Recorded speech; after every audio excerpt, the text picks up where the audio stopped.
Joining me is the Indiana Jones of the Scottish Rite, and he is just back from a dusty archive, having chased down a rolling boulder and jumping out of the way to save the golden idol just in the nick of time, Arturo de Hoyos. But you were traveling in the jungles of Sweden. If only I spoke Jovitos. That's right. We were in Sweden the past week. I traveled with another Texas brother, Joseph Wages, and a South Carolinian brother, Steve Adams, and we worked in the archives for a week. Now, you say working in the archives, and this is actually pretty labor-intensive stuff because you're basically taking handwritten documents and digitizing them, which is time-consuming, and it's got to be pretty difficult work. It's actually quite exhausting. For those of you who don't know, the Grand Lodge of Sweden is in a palace.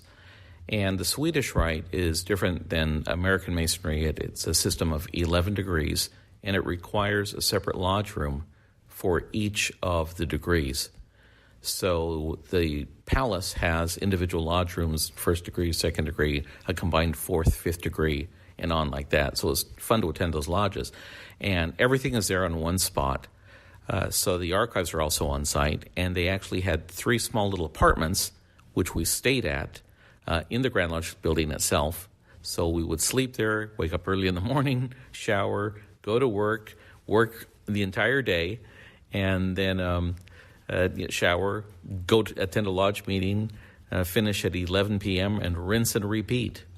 Now, you say it kind of offhandedly that you're staying in the apartment in a palace, but I suspect that the accommodations were not quite as luxurious as it might sound like in coming over the air. That's true. The apartments are actually very, very small. There's just enough room for a bed and to walk around. Literally, I mean, they're extremely small, but it's all you need because we were there, after all, to work. So really what we were there for is we'd received permission from their Grand Archivist to photograph copies of records and ritual material which would have interest to us as Masonic researchers. In particular, I was looking for things that might connect to the prehistory of the Scottish Rite, so a lot of French material. There were other items belonging to some more esoteric and unknown orders of Freemasonry, particularly from Germany, the German Gold Rosicrucians, for example. And what we did was had a scanner set up and this separate camera, and we just went to town. I mean, spent the whole time just scanning, photographing documents. So you didn't actually get to read too much of what you were doing. You were just kind of putting it all into a format that you could bring back home, where now this stuff, these acres of pages, will have to be analyzed and I guess valued for what they can glean to us. Absolutely right. For 3 of the days, I tried to focus on things that would have had a particular interest to the Scottish Rite, and on the other days, we focused on other material. But the photographer, Brother Steve Adams, is processing the documents right now. He'll have to do, color correction and sizing, maybe some perspective correction, things like this. And ultimately, what I want to do is to bring the most. We'll have copies of all the material here at the Supreme Council. We agreed to a type of a prisoner exchange. We'll share some of our material with them. They'll share theirs with us. And so if you know a Masonic archivist of a Grand Lodge, have them contact me because I'd be happy to work with them also. But as I said, in particular, I'm looking for material connected to the prehistory of the Scottish Rite. We found some fascinating documents while we were over there. And Brother Joe Wages and I have already identified some things that we will be translating and writing about that will glean a lot of information towards the early Scottish Rite. Is there a Holy Grail in this quest? I mean, obviously there is a real Holy Grail somewhere, but in terms of pre-Scottish Rite history, pre-Masonic history, is there a Holy Grail that could be unearthed one day, or is that sort of a fool's errand like the first rock and roll song? Well, actually there is. It would be the earliest Scots Master ritual. That would be something in English. That'd be something that I would very much like to see if it exists. We have copies of other versions of this ritual, such as made it into France and Germany, but we don't have one in English yet. And you think it exists? I hope so. There's a ritual that exists, which I believe is the antecedent of that. but I'm not prepared to talk about that because I don't like to give away secrets for things that I'm working on. Ooh. Yes. There's. Stay tuned, Bat Channel listeners.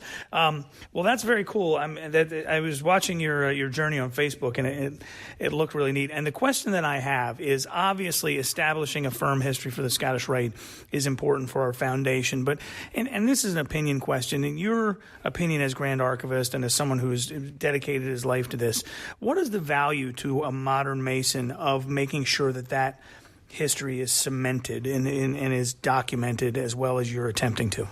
Well, it's funny you mentioned that. I was just up in our financial office speaking with the chief financial officer about heritage and about family histories because of a recent discovery in our own personal family history.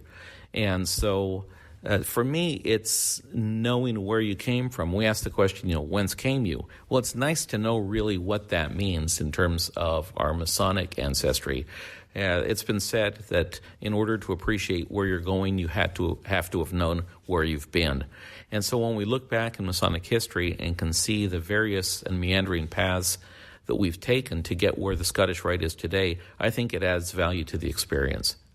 I would certainly agree with you. I'm a student of history myself, certainly not to the extent that you are, but it's, if I digging into my own family history, and it really does give you a different perspective on things as to where you are now versus, I'm the son of a truck driver, so that has meaning to me. I'm the first member of my family to have a, air quotes, white collar job.